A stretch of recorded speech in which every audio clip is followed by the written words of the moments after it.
In a quiet factory, ordinary work meets the supernatural. Guadalajara becomes the backdrop for a tale of mysterious encounters and chilling phenomena. Join us in unraveling the threads between the mundane and the unknown. Scary story. Many people believe that they can stalk anyone who touches them, but it is not so. Usually, these beings are attracted by the energy we emanate. The clearer our light, the more attractive it will be to them, and the greater risk we have of being victims of these beings of low astral. The story I want to share with you today is a clear example of what I am explaining. It was something that happened to me a long time ago. I was still single at that time. I am originally from Guadalajara, Jalisco. In my family, we were 7 siblings. My father was never responsible for us in any way, which is why, from a very young age, I had to look for a way to work and support my mother, since I am the oldest of my siblings. A neighbor got me a job. The lady was dedicated to the manufacture of anklets and stockings. First, she offered to iron dozens in my own house. She worked for an even bigger factory. She was what you could call a contractor. Over time, the work grew. She had my sisters help me iron too, and we earned more money because the pay was by the dozen. Some time passed, and I didn't hear anything from the lady.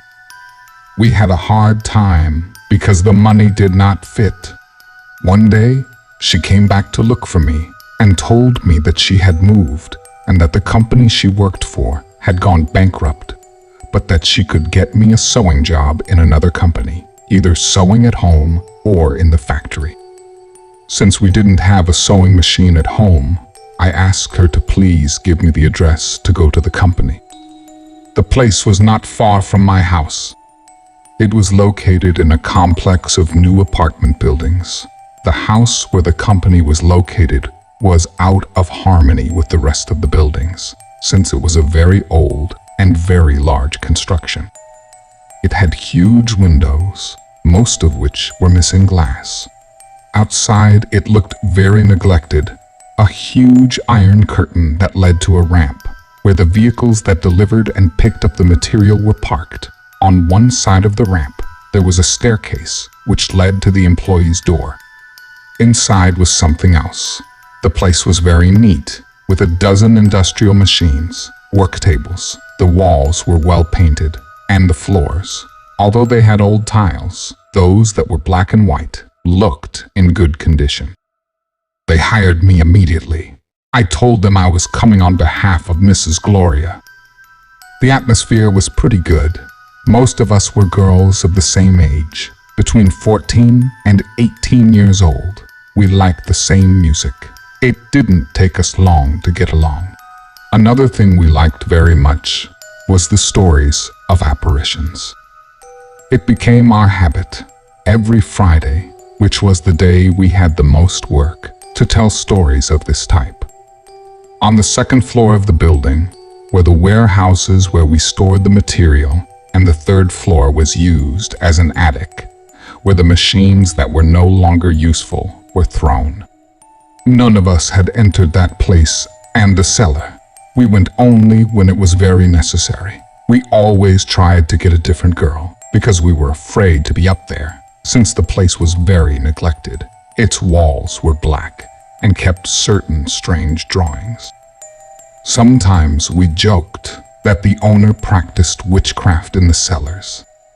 On a certain occasion, it was my turn to go upstairs to store material. I noticed certain strange sounds in the direction of the stairs that led to the attic. It was the sound of a sewing machine, just the sound of the spinning wheel, not like the engines of industrial machines sound, but like those. Old ones with pedals. I recognized that sound well, because my grandmother had one of those machines in her house. Although I felt some fear, my curiosity was greater. I don't know if I should call it curiosity. Today, I think it was something else. which led me to climb the stairs. I started to slowly climb the stairs. I kept hearing the sound of the sewing machine. When I got to the attic, I didn't find any sewing machine that could cause that sound.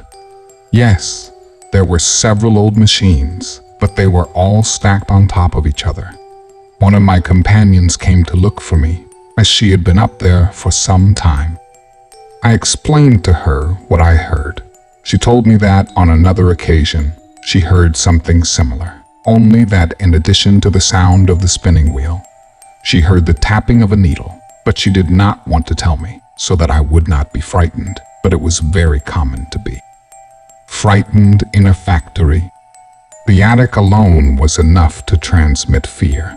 It was all dusty. The machines piled up next to several old mannequins with broken faces gave the appearance of being the ornaments of a house of terror. One of my companions came to look for me, as she had been up there for some time. I explained to her what I heard. She told me that on another occasion, she heard something similar, only that in addition to the sound of the spinning wheel, she heard the tapping of a needle, but she did not want to tell me so that I would not be frightened, but it was very common to be frightened in a factory. The attic alone was enough to transmit fear. It was all dusty. The machines piled up next to several old mannequins with broken faces gave the appearance of being the ornaments of a house of terror. Among the dust, I saw something shining on the floor that caught my attention. I approached. It was some kind of magazine with esoteric symbols. My partner asked me to throw the magazine away. At that moment, we saw how the spinning wheel of the machine that was underneath all of them began to spin by itself, as well as the needle and the pedals. We ran downstairs. The girls were already waiting for us downstairs. We told them what happened to us. They all got scared and started suggesting that we leave. A lady who was in charge calmed us down, made us see that it was irrational to leave because of a simple apparition, and suggested that we start praying. We obeyed her, and although we managed to calm down, no one wanted to go up to the cellar alone. When we had to go, there were at least 2 of us at a time. There came a season in which work became scarce. Several girls were fired.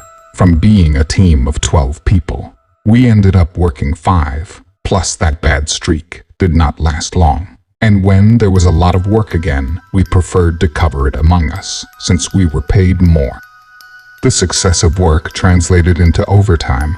Sometimes we stayed up until 2 or 3 in the morning, sewing, knitting, as we were so busy with work. We did not realize that the strange events kept happening. I think it was the manager who noticed what was going on. Whenever I have witnessed something paranormal, I feel that the first thing that happens is a feeling of deep emptiness. I remember that we had a tape recorder that played very loud. We did not usually tune the radio. We usually gave a turn to each of us to play a cassette that we liked. On that occasion, we listened to a cassette of mine of Alaska and Dinorama. The tape recorder stopped playing the tape of the cassette. Then a radio station was tuned in, and it immediately changed itself until the sound was pure static. We were surprised. The recorder had never failed us like that before. At that moment, the manager let out a scream of sheer terror. We all turned to see what made her scream like that. She was looking in the direction of the hallway leading to the stairs. We all saw the silhouette of a woman suspended in the air. There was no explanation for that image. We all ran out screaming, "La bruja by la ruca, historia de terror." We were so scared that when we went out, we locked the door and none of us had keys in our hands. As if on purpose, when we were looking for the keys, the tape recorder played my cassette again, as if nothing had happened. We had to call the landlady to open the door again. We told her what happened to us. I thought she would not believe us, but after she listened to us, she recommended us not to go up to the attic very often, and in case we did, to take some protection, because the property was very old. It had its memories, and maybe some of the people who lived there were not good. I understood what he was referring to, and although his comments scared me, they also stuck the thorn of curiosity in my mind. I remembered the magazine I found in the attic. As soon as I had the chance, I took it home. It was not an old volume. The edition date marked 2 years ago. This aroused intrigue in me. It was possible that the magazine belonged to one of the girls in the company, perhaps one of those who were fired or those who were with me. I was more inclined to believe the former, because if any of the girls there were practicing witchcraft, it was not possible that she would be frightened in the way we were all frightened. I checked the magazine in detail. I had never seen anything like it before. I don't know where they would have taken it from. It was certainly not a local publication, since all the articles were written in English. Although my level of English was very basic, through the symbols they used, and some words that I understood, I could tell that most of the writings were spells, both moorings and invocations to lower astral beings. I even saw some black and white images of wraiths. I did not want to keep the magazine, and with the help of industrial alcohol, I set it on fire. From that apparition on, no girl was at ease. The youngest of us even missed a whole week. When she reported back, she said she had been seriously sick to her stomach because of the shock. When she came back, she had a blessed scapular with her, and she also asked us to let her put a huge crucifix in the machine room. Nobody objected. They placed the crucifix and a picture of the Virgin of Guadalupe, and we also placed a small table underneath, a vase, and several candles. Every Monday we changed the flowers, always in white. After placing that improvised altar, the paranormal events subsided. Not that it disappeared. Even from time to time, the girls said they heard strange noises. For example, the door that divided the machine room with the ironing room was sliding. I remember that we were listening to a song by Luis Miguel. It was very moving. From one second to another, the door opened by itself, and the sound of the recorder was lowered. It was a matter of a few seconds, and although we were scared, we decided not to pay much attention to it and continue working. On another occasion, the manager said she heard chanting coming from the attic, a kind of prayer in another language. It didn't take long for me to hear it too, one time when we went to work before 5 in the morning. It was a very faint sound, but still loud enough for me to understand some of the words. Mostly curses were heard, and if we weren't all in the machine room, I'd swear one of us was sneaking around doing witchcraft. 2 of us lost our patience, still afraid. When we heard the whispers, we decided to go upstairs. We were barely in the cellar area when we could make out the voice better. It was not just a voice. In fact, at that moment, we noticed exactly what was going on. One person was reciting the curses, and another guttural voice was answering him. The first voice sounded human and real, pronounced the names of several people, then several indications, and finished reciting some words difficult to translate, because I have never heard a similar language. Then this terrible guttural voice answered him. We did not dare to confront the person who was performing this dark ritual. We went down stealthily. When we were downstairs, I placed the tape recorder in the hallway and turned up the music. We told the other girls what we had heard up there. We all agreed that someone was sneaking into the house. Most of us suspected the owner, since the only people who had a key were her and the caretaker. We planned to agree to find out who was doing these practices. if it was a real person and not just a specter. We decided to arrive an hour earlier than usual. We knew that the earlier we arrived, the more likely we were to hear the curses. I don't even remember what day it was, only that all the girls went. Some of them were afraid, I guess, so we ended up going only 3, including the person in charge. I carried holy water, a rosary, and even a Bible that my mom had. Somehow, that book always made me feel protected in every aspect. The attendant was carrying a blessed Syriac and a crucifix. We went in trying to make as little noise as possible. We opened and closed the door very slowly. Just as we entered, we could hear the whispers. There was already someone in the attic performing their invocations. We walked slowly towards the stairs. The closer we got to the loft, the more legible the sounds became. The girls were nervous, just like me. This time, the voice that answered her sounded angry, as if she was angry, always ending in a guttural sound. I wouldn't know how to explain it, but it was something like that, as if a dog was trying to speak. We were about to back out.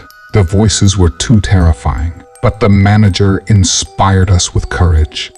She told us that we had to continue if we wanted to end the horrors we were living in the factory. I wondered in my mind if it would have been better to have brought a priest expert in exorcisms, but I tried to think that faith would save us. After all, if God was on our side, nothing would harm us. Once we reached the attic, we lost all stealth because we opened the door with a bang, bursting into the room at the same time. We could not believe our eyes. There was a woman, strange looking, wearing a kind of tunic made of felt, a star hat, standing next to the spinning wheel of an old sewing machine. She looked at us with her empty eyes. There was something else next to her, under the table of the machine, hiding behind the pedals that operated the spinning wheel. An animal with glowing eyes. It looked like a dog, but it wasn't. It was too deformed to know. The animal growled at us. It was only a matter of seconds, because the person in charge began to throw holy water on it, and when the water fell on it, the animal squirmed. I didn't recognize the witch, but I heard one of the girls mention a name. I think it was Sophia. The witch looked scared, left all her things, begged us not to say anything to the owner, as she was not really doing anything wrong. We demanded that she come down with us.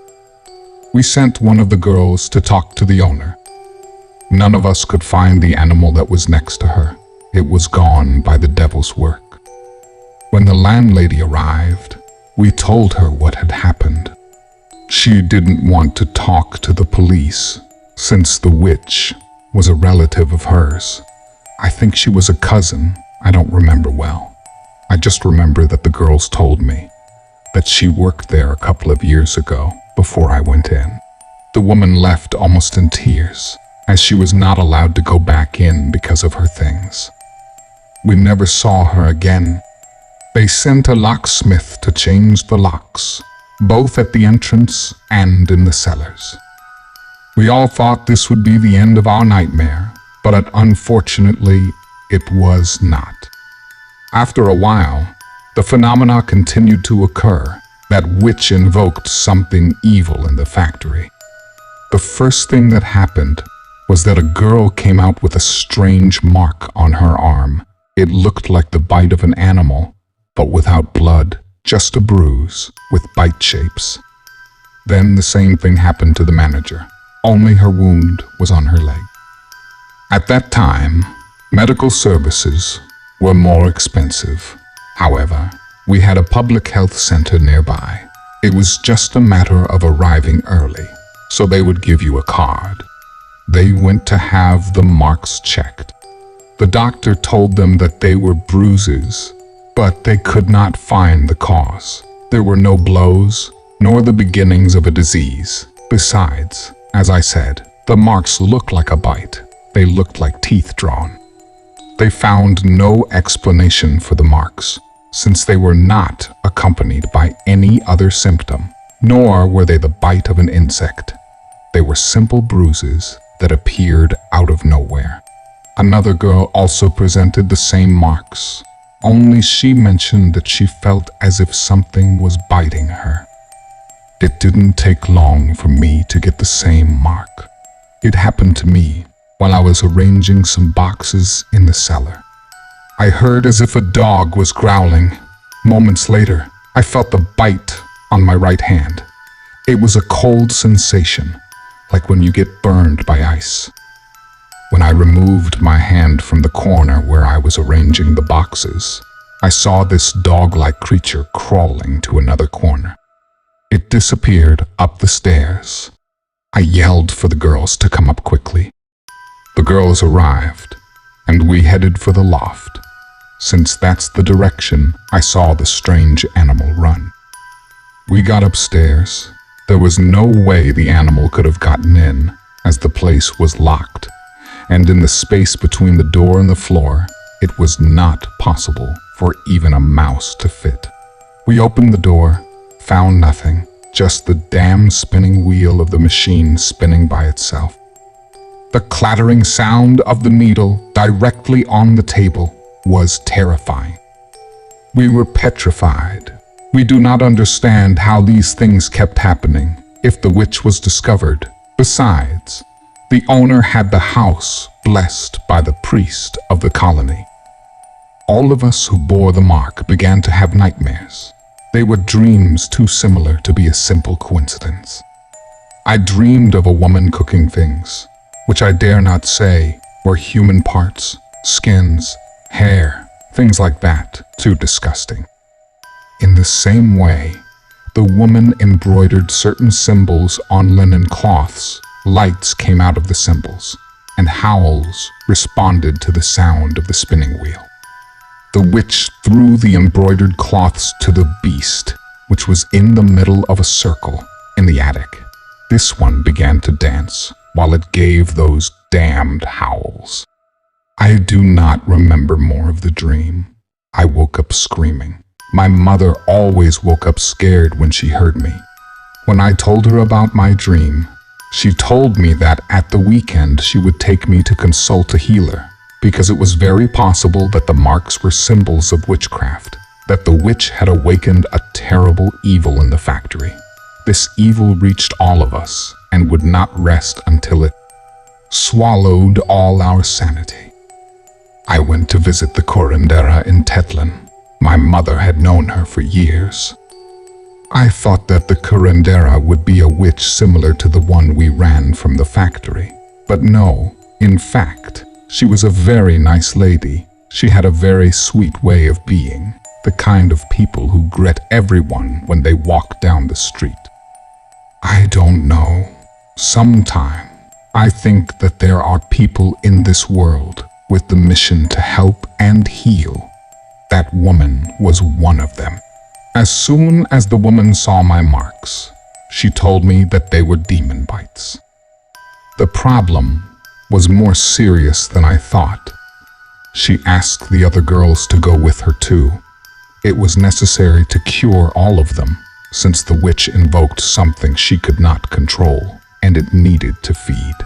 She thought that the witch, when we found her, was trying to undo what she did, and if we investigated a little, we would prove it. The witch would be the one who would be most affected.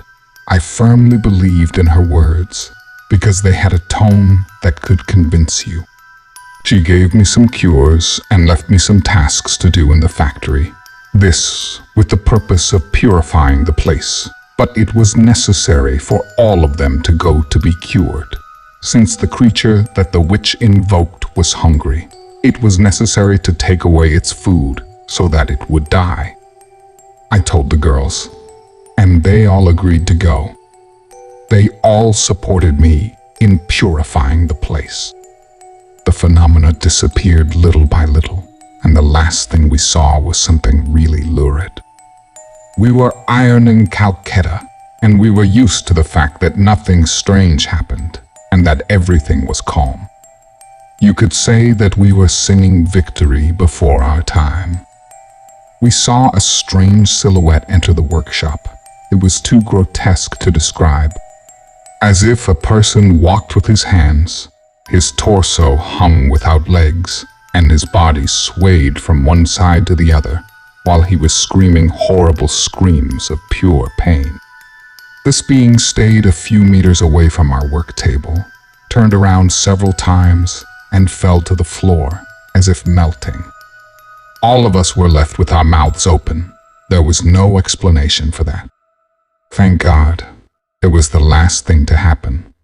From that moment on, just as that being melted to the ground, so did the phenomena. We never heard them again. During an inn that the landlady gave us, already excited by the alcohol, it occurred to me to ask the boss what had happened to her witch relative. Far from being upset, the boss mentioned to me that it didn't end well. The woman, shortly after we discovered her, had a stroke. One of her hands was paralyzed, and she was limping on one foot. According to that, she went to church a lot, but the people who talked to her said that she was not well in the head. She almost always told incoherent stories and things that could not be true.